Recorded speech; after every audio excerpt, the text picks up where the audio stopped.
Hello friends, आप सभी को अपने यूट्यूब चैनल एसके सिंह इजाज़त पर स्वागत है।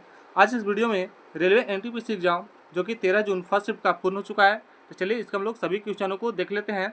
उससे पहले यदि आप मेरे चैनल पर न्यू हैं तो आप लोग चैनल को सब्सक्राइब अवश्य कर लें, क्योंकि जब भी हम ऐसी वीडियो लाएँ आप लोग को तुरंत से मिल जाए। तो यहाँ पे क्वेश्चन पूछा गया था, 24 जनवरी को कौन सा अंतर्राष्ट्रीय दिवस मनाया जाता है। 24 जनवरी को अंतर्राष्ट्रीय शिक्षा दिवस मनाया जाता है, जो कि शिक्षा के महत्व को दर्शाता है। और भारत में इसी दिन अंतर्राष्ट्रीय बालिका दिवस भी मनाया जाता है, लेकिन आप लोग के ऑप्शन में वहाँ पे अंतर्राष्ट्रीय शिक्षा दिवस दिया था, इसलिए आप लोग का करेक्ट आंसर अंतर्राष्ट्रीय शिक्षा दिवस हो जाएगा। इसके अलावा आप लोग ये भी याद रखिएगा कि इसी दिन यानी 24 जनवरी को राष्ट्रीय बालिका दिवस भी मनाया जाता है। यहाँ पे अगला क्वेश्चन पूछा गया था, मानव विकास सूचकांक 2025 में कौन सा देश चौथे स्थान पर है। तो मानव विकास सूचकांक 2025 में टॉप 5 देश शीर्ष पे हैं, तो देख लेते हैं इसमें से। फर्स्ट पे है आइसलैंड, सेकंड पे है नॉर्वे, और थर्ड पे है स्विट्जरलैंड, और फोर्थ पे है डेनमार्क। तो आप लोग यहाँ पे डेनमार्क करेक्ट आंसर हो जाएगा। यहाँ पे अगला क्वेश्चन पूछा गया था, रुद्रदामन किस वंश का शासक था जिसने मथुरा और गुजरात पर शासन किया था। तो रुद्रदामन पश्चिम क्षत्रप वंश का शासक था, जिसने मथुरा और गुजरात जो कि विशेष रूप से सौराष्ट्र कठियावाड़ा पर अपना शासन किया था। तो ये पूछा गया था कौन सा वंश से संबंधित था, तो इसका शक वंश आप लोग का यहाँ पे करेक्ट आंसर हो जाएगा। शक वंश है इसका आंसर। यहाँ पे अगला क्वेश्चन पूछा गया था, फरवरी 2025 में किस बैंक ने व्हाट्सएप बैंकिंग सेवा शुरू की है। फरवरी 2025 में इंडियन बैंक ने व्हाट्सएप बैंकिंग सेवा शुरू की है, जिससे ग्राहक बैलेंस चेक, वहाँ पे बैलेंस चेक कर सकते हैं, खाता खोलना, कार्ड ब्लॉक करना आदि सुविधाएं व्हाट्सएप पर प्राप्त कर सकते हैं। तो इसका यहाँ पे पूछा गया था कौन सा बैंक शुरू किया है, तो इंडियन बैंक के द्वारा शुरू किया गया है, इसलिए आप लोग यहाँ पे इंडियन बैंक करेक्ट आंसर हो जाएगा। यहाँ पे अगला क्वेश्चन पूछा गया था, ब्रिटिश राज्य में सबसे पहले नगर पालिका का शुरुआत कब हुआ था। एक क्वेश्चन रिपीट हुआ है, इसलिए बोलते हैं आप लोग मेरा वीडियो देखते रहिए, वहाँ से आप लोग का काफ़ी हेल्पफुल साबित होगा। ये क्वेश्चन दोबारा से रिपीट हो चुका है, तो चलिए देख लेते हैं नगर पालिका का कब शुरुआत हुआ था। तो ब्रिटिश शासन में सबसे पहले नगर पालिका यानी नगर निगम की शुरुआत मद्रास, जो कि अब चेन्नई में हुई थी। मद्रास नगर निगम की स्थापना 1687 से 1688 में की गई थी, जो कि भारत ही नहीं बल्कि यहाँ पे ब्रिटेन के बाहर भी किसी राष्ट्रमंडल देश का सबसे पहला नगर था। तो आप लोग का यहाँ पे वर्ष पूछा गया था, तो 1687 से 1688 का करेक्ट आंसर हो जाएगा। यहाँ पे अगला क्वेश्चन पूछा गया था, संगम साहित्य के 8 संकलन किस पुस्तक में है। संगम साहित्य के 8 संकलन एटूटो गई में यहाँ पे संकलित है। तो आप लोग का बुक का नाम है एटूटो गई, तो आप लोग का यहाँ पे करेक्ट आंसर एटूटो गई हो जाएगा। यहाँ पे अगला क्वेश्चन पूछा गया था, प्रधानमंत्री नरेंद्र मोदी किस देश के 57वें राष्ट्रीय दिवस के अवसर पर 11 से 12 मार्च 2025 में वहाँ पे गए थे। तो मॉरिशस गए थे, तो आप लोग का यहाँ पे मॉरिशस करेक्ट आंसर हो जाएगा। यहाँ पे अगला क्वेश्चन पूछा गया था, छोटा नागपुर पठार से निकलने वाली प्रमुख नदियाँ कौन सी है। तो छोटा नागपुर को पठार से निकलने वाली प्रमुख नदियाँ दामोदर नदी है। दामोदर नदी का स्रोत झारखंड से छोटा नागपुर पठार, जो कि खमरत पहाड़ी में है, और यह पश्चिम बंगाल में बहती है। तो आप लोग यहाँ पे दामोदर नदी इसका करेक्ट आंसर हो जाएगा। यहाँ पे अगला क्वेश्चन पूछा गया था, 1857 के विद्रोह को कहाँ सितंबर में समाप्त कर दिया गया था। 1857 के विद्रोह को सितंबर में दिल्ली में समाप्त कर दिया गया था। अंग्रेजों ने 21 सितंबर 1857 को दिल्ली पर पुनः कब्जा कर लिया था, जिससे विद्रोह का प्रमुख केंद्र समाप्त हो गया था। तो आप लोग का दिल्ली करेक्ट आंसर हो जाएगा, जो कि आप लोग के ऑप्शन में भी दिया गया था। यहाँ पे अगला क्वेश्चन पूछा गया था, फरवरी 2025 में हिमस्खलन भारत के किस राज्य में हुआ था जहां 8 लोग मारे गए थे। तो उत्तराखंड राज्य के चमोली जिला में हुआ था, जहां पे 8 लोगों की मृत्यु हो गई थी। तो आप लोग का यहाँ पे चमोली जिला उत्तराखंड का करेक्ट आंसर हो जाएगा। यहाँ पे अगला क्वेश्चन पूछा गया था, इनमें से कौन सा शासक मौर्य वंश का नहीं था। यहाँ पे देख लेते हैं मौर्य वंश के कौन कौन से शासक हैं। उसके अलावा आप लोग के ऑप्शन में जो दिया गया उसके अनुसार आंसर इसका हो जाएगा।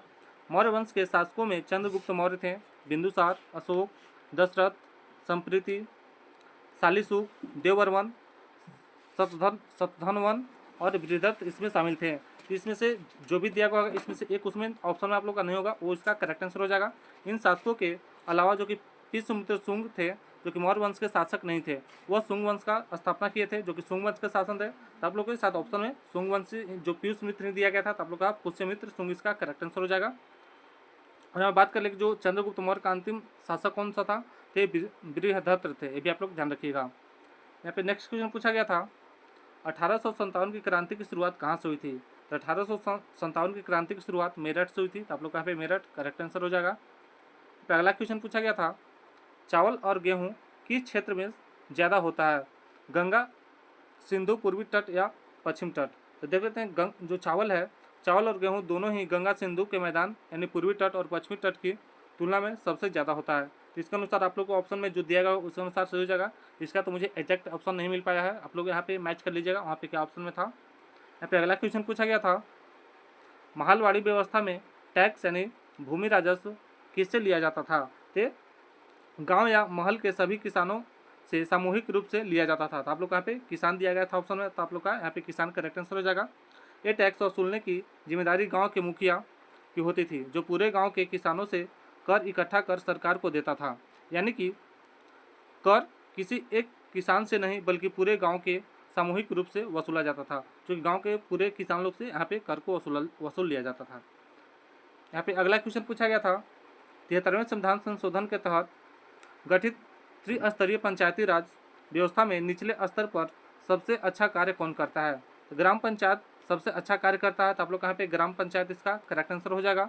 यह गांव स्तर पर स्थानीय विकास योजनाओं की क्रियात्मक और ग्रामीण जनता की सीधी भागीदारी सुनिश्चित करती है। ग्राम पंचायत को ग्रामीण क्षेत्र में लोकतंत्र की बुनियाद इकाई माना गया है। इसको देख लेते हैं 73वां संविधान संशोधन के बारे में। जो 73वां संविधान संशोधन ग्रामीण क्षेत्रों में पंचायती राज व्यवस्था से संबंधित है। इस संशोधन के तहत ग्राम पंचायत, ब्लॉक पंचायत यानी क्षेत्र पंचायत होता है, और जिला पंचायत जो कि त्रिस्तरीय प्रणाली में बांटा गया था, और इसे संवैधानिक दर्जा दिया गया है, जिसे स्थानीय स्वशासन और सत्ता का विकेंद्रीकरण सुनिश्चित हुआ है। यहाँ पे अगला क्वेश्चन पूछा गया था, थार रेगिस्तान भारत के किस राज्य में फैला हुआ है। ये थार रेगिस्तान जो है भारत के राजस्थान राज्य में मुख्य रूप से फैला हुआ है, तो आप लोग यहाँ पे राजस्थान इसका करेक्ट आंसर हो जाएगा। इसके अलावा इसका विस्तार गुजरात, पंजाब, हरियाणा राज्यों में भी है, लेकिन सबसे बड़ा हिस्सा इसका राजस्थान में स्थित है, इसलिए आप लोग यहाँ पे राजस्थान इसका करेक्ट आंसर हो जाएगा। यहाँ पे अगला क्वेश्चन पूछा गया था, पंकज आडवाणी ने 2025 एशियाई स्नूकर चैंपियनशिप में फाइनल में किसे हराया था। तो ईरान के आमिर सरकोश को हराया था, तो आप लोग यहाँ पे आमिर सरकोश करेक्ट आंसर हो जाएगा। यहाँ पे अगला क्वेश्चन पूछा गया था, थार मरुस्थल में पानी कौन से नहर से आता है। तो थार मरुस्थल में पानी मुख्य रूप से इंदिरा गांधी नहर से आता है, तो आप लोग यहाँ पे इंदिरा गांधी नहर करेक्ट आंसर हो जाएगा। यह नहर राजस्थान के मरुस्थलीय क्षेत्रों में जल आपूर्ति के लिए सबसे महत्वपूर्ण है। यहाँ पे अगला क्वेश्चन पूछ लिया गया था, जो 19 के नागरिकता संशोधन अधिनियम यानी CAA में कितने धर्म थे। यहाँ पे 6 धर्म थे, तो आप लोग का 6 धर्म करेक्ट आंसर हो जाएगा। देख लेते हैं 6 धर्म कौन कौन से थे। तो पहला में था यहाँ पे हिंदू, दूसरा में था सिख, तीसरा में बौद्ध, चौथा में था जैन, पाँचवा में था पारसी और छठा में था ईसाई। तो ये 6 का 6 धर्म आप लोग ध्यान रखिएगा। यहाँ पे अगला क्वेश्चन पूछा गया था, 2011 की जनगणना के अनुसार भारत में सबसे अधिक जनसंख्या घनत्व किसका है। 2011 की जनगणना के अनुसार भारत में सबसे अधिक जनसंख्या घनत्व राष्ट्रीय राजधानी क्षेत्र दिल्ली में था, तो आप लोग का यहाँ पे दिल्ली करेक्ट आंसर हो जाएगा। अगर ये राज्य में पूछता तो राज्य में बिहार का है, लेकिन आप लोग को ऑप्शन में दिल्ली दिया गया था, तो आप लोग का दिल्ली यहाँ पे करेक्ट आंसर हो जाएगा, जिसका घनत्व 11,320 व्यक्ति प्रति वर्ग किलोमीटर था।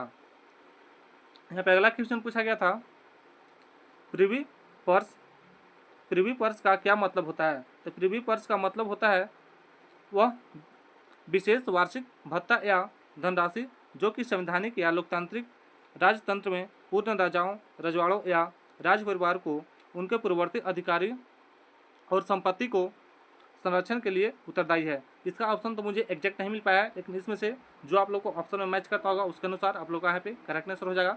हमने यहाँ पे बता दिया है कि प्रिवी पर्स से आप लोग का यहाँ पे क्वेश्चन आया था। यहाँ पे अगला क्वेश्चन पूछा गया था, फ्रीऑन का प्रयोग मुख्य रूप से किस रूप में किया जाता है। तो फ्रीऑन का प्रयोग मुख्य रूप से रेफ्रिजरेटर, एयर कंडीशन, फ्रिज आदि शीतलक के रूप में भी इसको किया जाता है। इसके अलावा इसका उपयोग एरोसोल, प्रणोदक और फोम बनाने के लिए भी किया जाता है। 3 ऑप्शन यहाँ पे बता दें, रेफ्रिजरेटर, एयर कंडीशन, फ्रिज, इन तीनों में से जो भी एक दिया होगा उसके अनुसार इसमें से वो सही हो जाएगा।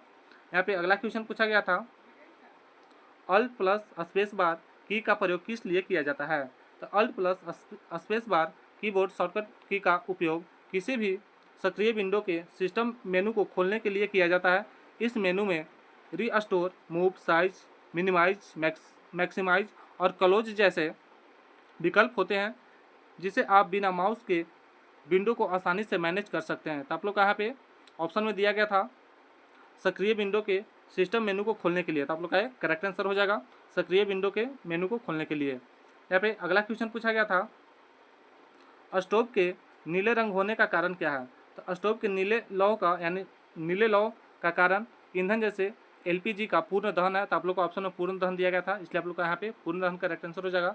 जब गैस में ऑक्सीजन की मात्रा पर्याप्त होती है तो जलने की प्रक्रिया पूरी तरह होती है और लौह नीली दिखाई देती है। यह नीला रंग इस बात का संकेत है कि ईंधन सही तरीके से जल रहा है और कार्बन की मात्रा कम है। तो आप लोग का यहाँ पे पूर्ण दहन करेक्ट आंसर हो जाएगा। अगला क्वेश्चन पूछा गया था स्वामित्व योजना में मुख्य रूप से किस तकनीक का प्रयोग किया जाता है। तो स्वामित्व योजना में मुख्य रूप से ड्रोन तकनीक का प्रयोग किया जाता है। ड्रोन के माध्यम से ग्रामीण क्षेत्रों की संपत्तियों का सटीक सर्वेक्षण और डिजिटल मानचित्रण किया जाता है, जिससे प्रत्येक घर और भूमि का रिकॉर्ड तैयार किया जाता है। तो आप लोग के ऑप्शन में ड्रोन तकनीक दिया गया था, इसलिए आप लोग यहाँ पे ड्रोन तकनीक करेक्ट आंसर हो जाएगा। क्वेश्चन पूछा गया था स्वामित्व योजना में मुख्य रूप से किस तकनीक का प्रयोग किया जाता है। ड्रोन तकनीक का प्रयोग किया जाता है। यहाँ पे अगला क्वेश्चन पूछा गया था उत्तराखंड के जोगेश्वरी मंदिर का डिजाइन किस शैली में है। तो केदारनाथ शैली में है। तो आप लोग का केदारनाथ शैली इसका करेक्ट आंसर हो जाएगा। यहाँ पे अगला क्वेश्चन पूछा गया था 2025 में दीप्ति वर्मा यानी आईसीसी महिला ओडीआई ऑलराउंडर रैंकिंग में किस रैंक पर हैं। तो चौथे स्थान पर है। तो आप लोग यहाँ पे चौथा स्थान यानी 4th रैंक करेक्ट आंसर हो जाएगा। यहाँ पे अगला क्वेश्चन पूछा गया था कंट्रोल प्लस टैब का प्रयोग मुख्य रूप से किसके लिए किया जाता है। तो कंट्रोल प्लस टैब का मुख्य उपयोग वेब ब्राउज़र या किसी भी ऐसे सॉफ्टवेयर में किया जाता है जिसमें एक साथ कई टैब खुले होते हैं। इससे आप दाईं ओर वाले अगले टैब पर जल्दी से स्विच कर सकते हैं, यानी कि एक टैब से दूसरे टैब पर जाने के लिए हम लोग कंट्रोल प्लस टैब का प्रयोग करते हैं। तो आप लोग का एक टैब से दूसरे टैब पर जाने के लिए इसका प्रयोग होता है। तो आप लोग का करेक्ट आंसर हो जाएगा एक टैब से दूसरे टैब पर जाने के लिए। यहाँ पे अगला क्वेश्चन पूछा गया था पावर पॉइंट को पीडीएफ में यूज क्यों करते हैं। तो पावर पॉइंट को पीडीएफ में इसलिए हम लोग उपयोग करते हैं क्योंकि पीडीएफ फॉर्मेट में फाइल को साझा करना, प्रिंट करना और किसी भी डिवाइस पर बिना फॉर्मेट बिगड़े दिखाना आसान होता है। पीडीएफ फाइल में स्लाइड्स के डिजाइन, फॉन्ट्स और लेआउट सुरक्षित रहते हैं, जिससे प्रेजेंटेशन की क्वालिटी बनी रहती है। इसके अलावा पीडीएफ में फाइल को एडिट करना मुश्किल होता है, जिससे आपकी सामग्री सुरक्षित होता है। तो बताइएगा यहाँ पे ऑप्शन आखिर एग्जैक्ट क्या था। हमें तो ऑप्शन नहीं मिल पाया, लेकिन यहाँ पे पूछा गया था कि जो पावर पॉइंट में पीडीएफ का यूज क्यों करते हैं उसके बारे में यहाँ पे बता दिए हैं। तो आज मुझे दोस्तों के द्वारा इतना ही प्रश्न मिल पाया। अगर मेरा वीडियो अच्छा लगा हो तो आप लोग वीडियो को एक लाइक अवश्य कर दीजिएगा, और मेरे चैनल पर न्यू है तो आप लोग चैनल को सब्सक्राइब भी अवश्य कर लीजिएगा, क्योंकि ऐसे वीडियो हम जब भी लाएँ आप लोग को तुरंत से मिल जाए। और मेरा वीडियो देखने के लिए बहुत बहुत धन्यवाद। तब तक मिलते हैं नेक्स्ट वीडियो में।